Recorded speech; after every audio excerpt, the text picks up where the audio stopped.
why did you really want me to kind of go through the blood, sweat, tears, pain, and labor to write this new book that I'm now very thankful for and excited about?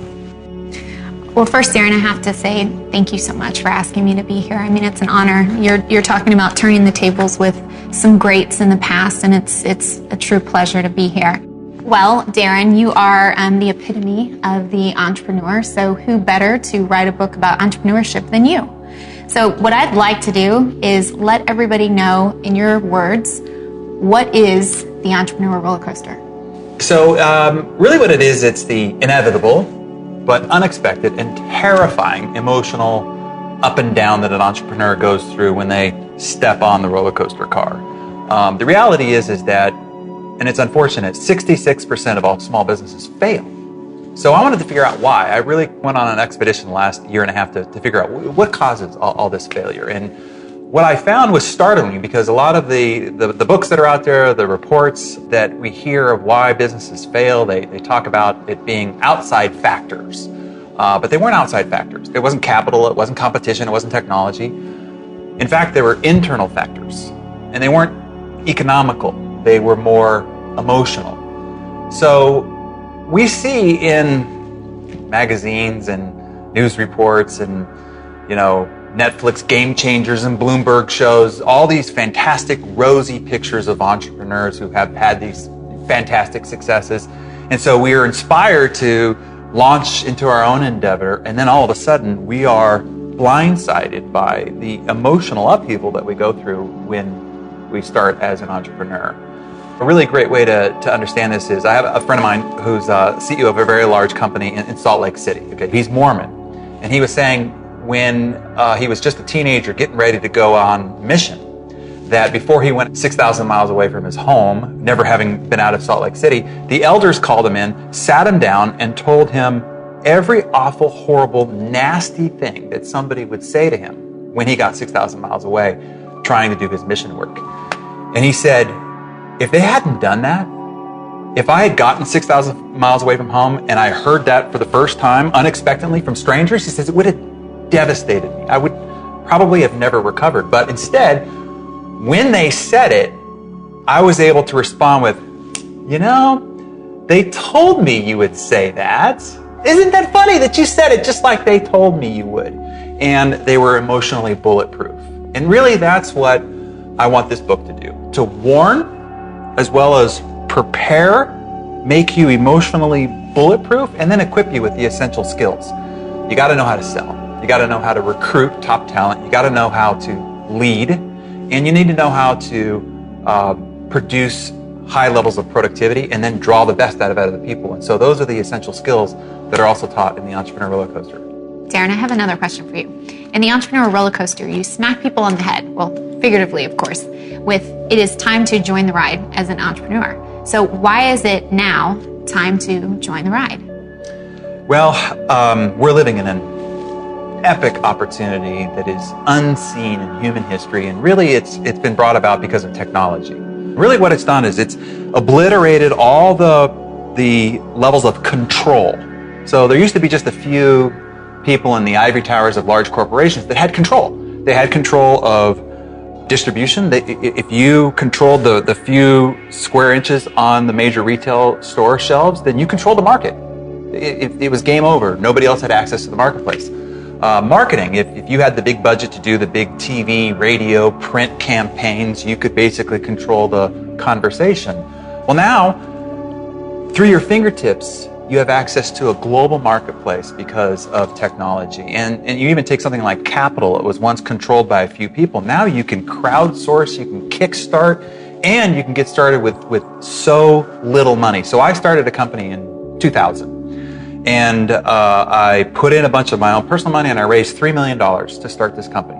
That same company today could be started with $5,000 to $10,000. Same company. Now, that company that I started in 2000 failed. All $3 million gone. The great thing about today is with $5,000 or $10,000 a piece, you can start, fail, and then ultimately end up creating a fantastic success. I mean, technology's changed the game. I mean, it's a tectonic plate shift that has taken place, and it's an extraordinary time to be alive. There's a guy that I interviewed for Success called Ken Fisher, and he wrote this book called The 10 Roads to Riches. And, there are a variety of different ways of getting wealthy. You can marry it, you can steal it, you can inherit it, you could be a sports star or entertainer. But he said, look, a lot of people put an investment in their kids becoming an Olympic athlete, a football player, the next Tiger Woods, the next Roger Federer. The reality is that your chance of your kid becoming wealthy by being an entertainer or a sports star has a rounding error of 0. I don't care how talented you think your kid is on the football field or on the lacrosse field. A rounding error of 0, those are bad odds. And if you spend your whole time trying to become that and then you fail, you're done. It's game over. You're back at 0. He said the one path, entrepreneurship, is the only path where you can fail and fail and fail and fail, as Richard Branson did so many times, and end up wealthy. So if there's ever been a time and there's ever been a place to put your efforts, it's now, and it's in entrepreneurship.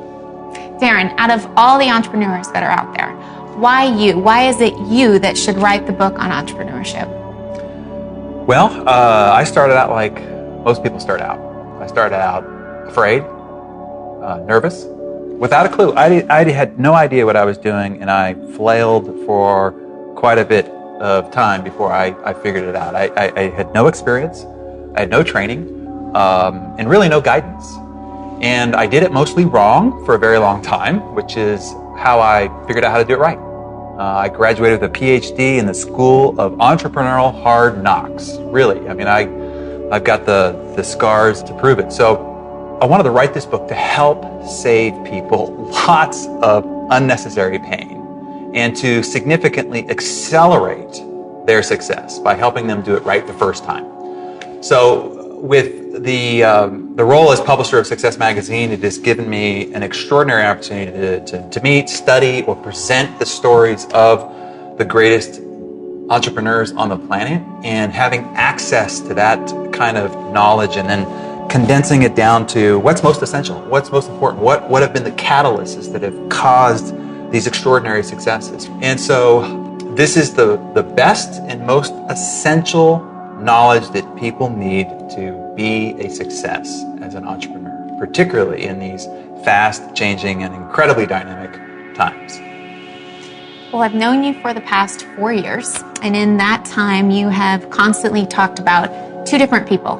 One is your mentor, Jim Rohn. The other is your hero, your father. So I know that your dad actually switched from being an employee to an entrepreneur. So how did watching your dad go through that, what did you learn from that experience? Yeah, security was a big deal to my dad.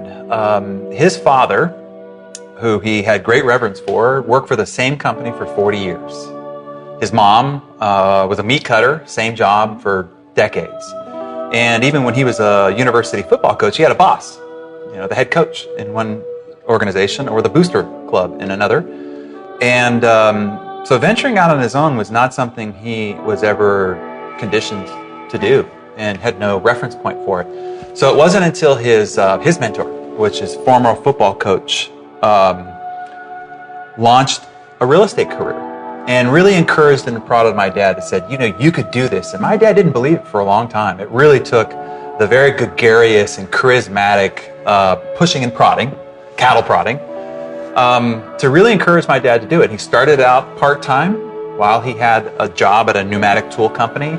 And then when he started to make a little extra money, and that money became more than he was making full-time as an employee, he launched fully into his own business with his mentor. And it was really his mentor that made it possible, not only to make him believe that he could do it, but also be a guiding system for him. So that's one of the great motivations for why I wrote this book, is if you don't have that mentor to tell you you can do it, I want to be that mentor. I want to tell you you can do it.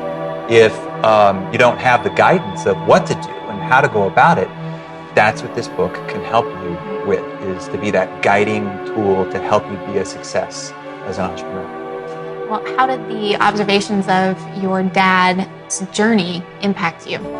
Well, now I had a different reference point. My dad was an entrepreneur. Now I had a whole sort of different perspective about what was possible for me.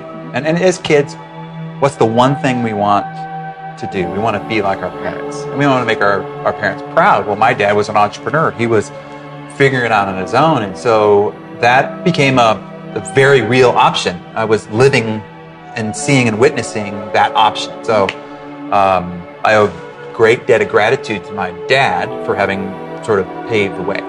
The second thing that I learned is hustle. He had to hustle because there are many times I remember where it wasn't until he could cash a commission check before we could go to get shoes for school. And he was making ends meet. He had 3 kids. He had 3 kids by the time he was your age. He had me when he was 24 years of age. 3 kids by the time he was 33. So he had to hustle. Thanks for telling everybody my age, by the way. So yeah, it showed me, number one, that I could do it, and number two, if I wanted to do it, I needed to hustle and really dive in full headlong. And that's those were valuable lessons. And I hope that I pass those lessons on to everybody else. You can do it, and if you're going to do it, you got to hustle. In the Entrepreneur Roller Coaster, you bring about this really great perspective of switching your passions on. So you talk about the 4 different ways of doing this in your career: what you do, why you do it, how you do it, and who you're doing it for. I thought this was very, very interesting. So how does that help you succeed today, and how has it helped you in the past? So my motivation has evolved over time. I will confess that, in the beginning it wasn't as virtuous as it might be today. When I first started out, I really just wanted to impress my dad. He was my idol, and so I just wanted to make him proud. And in the book, I talk about sort of the coming of age moment when I finally sort of graduated from that being my primary motive. And then when I was in real estate, my motive was competition. I just wanted to bury the competition. I wasn't a really nice guy when I was in real estate because I was a tough competitor, and so that was my main motive. I wanted to win. And then when I met Jim Rohn, it was growth. He'd always say, "See what you can do with all you've got." That the purpose of this grand adventure is personal growth and realizing your potential. So that became a big part of my motive. But today, it's really about contribution, using success to create significance. And that's the reason why I'm so passionate about what we do at Success.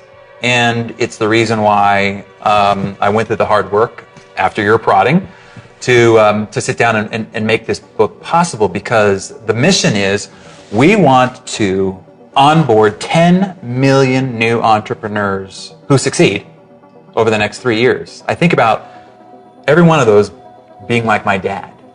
And it changed the life of him, his family, and it changed my life because he became an entrepreneur. Every one of those is one of 10 million. So that's an exciting motive for me.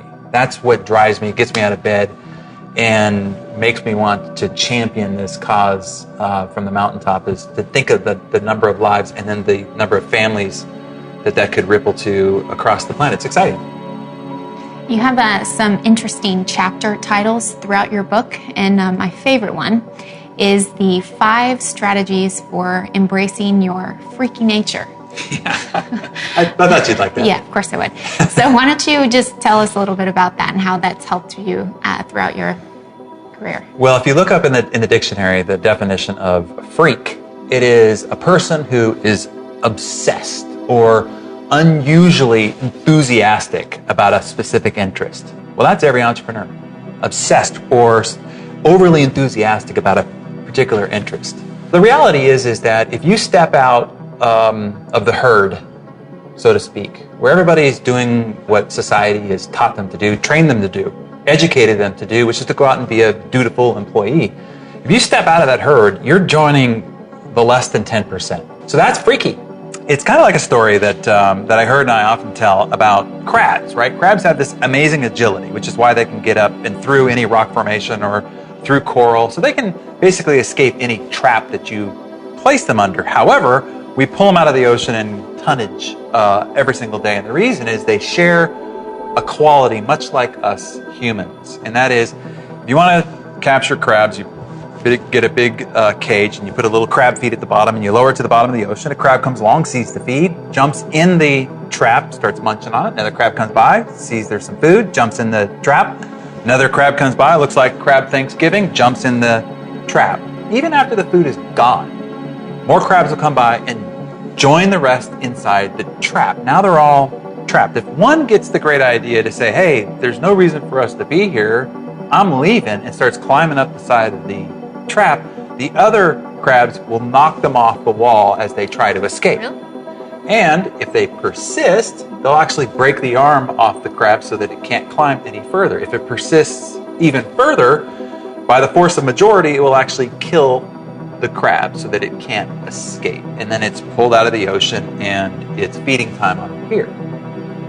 So this happens to humans a lot too. When they try to escape the herd, step out of traditional societal roles of corporate ladder climbing, humans have a tendency to break the arm of your ambition, or even try to kill your dreams. Now, they don't do it physically, of course, but they do it with innuendo or sarcasm or doubt or ridicule or mocking or laughing, trying to make your idea or what you're wanting to do seem ridiculous or impossible or scary, or you shouldn't be doing it, you have a good job, you should just be happy with your position in life. And the reason for this is that if you escape the trap, you've proven to them that it's possible. And they don't have the same courage that you have to make the climb out of the trap. And so it's much easier and safer for them to knock you off the side, to stifle your ambition, to make fun of your dream, than it is for them to step out of the trap themselves. And so that's why, being an entrepreneur, you have to embrace that freaky nature, because you are going to be called and you're going to experience some freakiness. That actually is very interesting, because when we were going through what is this book going to be about, the one thing I did not want it to be, and I know you didn't want this to happen either, was it to be some motivational fluff book, because people need to understand what actually is going to happen to them along the ride. So you introduced this character, this person that during one of your businesses, she came to you and she was wanting to be an entrepreneur and she had the money, but you knew that she was not going to be a success. So you actually told her you didn't think it was a good idea, and you lost a sale. That was money that was going to come to you. So knowing that you did that, it really impacted you during that moment. I would love for you to tell people what are the great things that you need as an entrepreneur, but what are the things that entrepreneurs have that they need to work on as well that could actually hold them back? In that situation, I was in having to meet sales quotas, and so was probably pushing too hard. And I realized it. It was a moment of clarity. And I knew that this woman didn't really want to do what it took to be successful. She just saw the rosy picture that I had painted, and I knew what it would take for her to make it a success, and I knew that that's not what she was signing up for. And I could have taken the money and gotten a sale, but that was a moment of integrity for me. And that's when I realized, maybe this isn't the path that I want to pursue. Now that I know that I'm capable, can I use these capabilities to do something really positive? And so that was that moment, that story. But I believe that all humans are capable of entrepreneurship, all of them. It's natural to be independent. It's natural to be industrious and goal-oriented, but it depends on your upbringing to determine your perspective, okay? So like, I grew up with an entrepreneurial father. My wife grew up with a father who was an employee. The idea of entrepreneurship was the last thing to be considered. Get a great education. She's one of 7. They all have high, multiple degree university educations. And so that was her framework. So the idea for her of even being an entrepreneur is difficult. But you can change that, because inside you is that spirit to be independent, to be industrious, to want to be in control of your destiny. But you need a new perspective. You need new framework. You need to see other people like you who have stepped out and have become successful. That's part of what it is that I'm trying to do through the entrepreneur roller coaster, is to show you through my experience and through the experiences of some of my friends and some of the people you can see in Success Magazine, they started out just like you, scared, nervous, not knowing what the heck they were doing. And they saw that ultimately, with persistence and some hustle, that they could be a success. The only difference between whether one goes on and becomes an entrepreneur and does it successfully and the one that stays back into the herd and does what society has been training them to do is courage. It's courage. And if giving you the framework of other people who've been where you're at, who've stepped over the line, become courageous for a moment to get started, get in the car. Yes, it will be terrifying. Yes, it will be thrilling. Yes, it will be exhilarating, but it's worth it. We had Steve Wynn on the cover of Success Magazine recently, and one of the things that he said that riveted me, he says, you know, as a business owner, as an entrepreneur, there will be dark days. There will be lots of dark days. There will be more dark days than there will be good days. But the few good days, they're so good. And it's so worth it. And that's really, in a nutshell, the experience of being an entrepreneur. Because it's living. It's sort of experiencing the zenith of what's possible, creative, and capable for you. In those moments of seeing that in yourself, nothing like it. So I was reading recently that the U.S. Treasury just announced back in August that the economy is strengthening again, and it is actually 6.6% larger than it was before the Great Recession. Strongly cited in the report is that joblessness, too, has fallen from October 2009, when it was at a peak of about 10%, and it's somewhere now in about 6%. So what do you think is the correlation between the opportunities for entrepreneurs and that stat? Well, we all know that entrepreneurs drive economic growth and job opportunities. I mean, the statistics are they drive half of all private employment. They create half the domestic product. 60 to 80% of all job growth is created through the starting of small businesses. 52% are home-based. So you got a person in their second bedroom or basement. That's responsible for 30% of exports. And there's 16 million of those. It'll grow by 64% over the next 4 years. Now, other statistics, we're getting into statistics here, is that 1.3 billion will be working virtually by 2015. That's incredible. Yeah, I mean, just in the last 6 years, micro businesses, and these are businesses that are 1 to 4 employees, created a net of 5.5 million jobs. So these are micro businesses. Mm-hmm. That's where that job growth is coming. Large businesses, these are companies that have 500 employees or more, lost 1.8 million jobs. And a lot of those jobs aren't coming back. What people don't realize is that a lot of these large corporations are doing more with less. They're hiring back their employees as independent contractors, meaning what? They're hiring them back as entrepreneurs. So I really encourage that companies need to figure out how to create entrepreneurship, meaning how do they allow their employees to either have an entrepreneur mindset, train them in the mindset and the skill set of entrepreneurship internally, or even provide opportunities where they can have their own individual projects inside the framework of the larger corporation that they partner with on some upside, so that there's really this independent, I'm in control of my destiny opportunity even inside of large organizations. So, but regardless, they're all going to have the mindset, the emotional resilience, and the skill set that an entrepreneur has that we talk about in the Entrepreneur Roller Coaster. You know, in the Entrepreneur Roller Coaster, you mentioned that in the number of millionaires actually has grown by 2 million during 2013, and then by 2015 or 2020, it's actually going to double. Mm-hmm. So that's pretty incredible.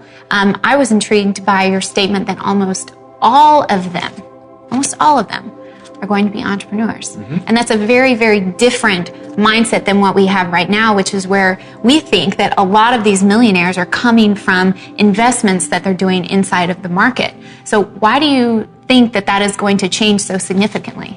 Well, first of all, a lot of people think that the economy is bad, these are troubled times, crisis, war, and all the rest of it. That is just the perverted view we see through the very small lens of news media, that there has never been a more prosperous, abundant time in all of human history that's taking place right now.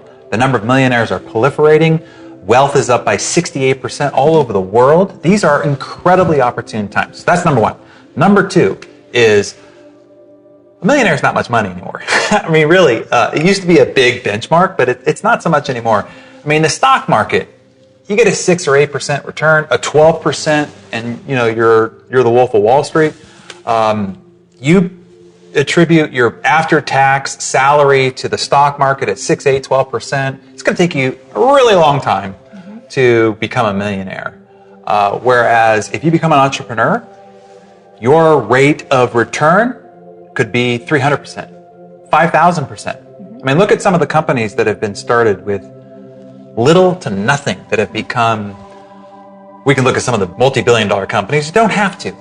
The companies that become worth several hundred thousand, that become worth a couple of few $1 million because they scale, they provide a value to the marketplace, and the marketplace rewards them in multiples. You can't get that in the stock market. It's just not possible. So I always say bet on yourself before you bet on gambling in the stock market. We all know, particularly with recent history, how all the money you put away for 10, 20 years can be gone like that.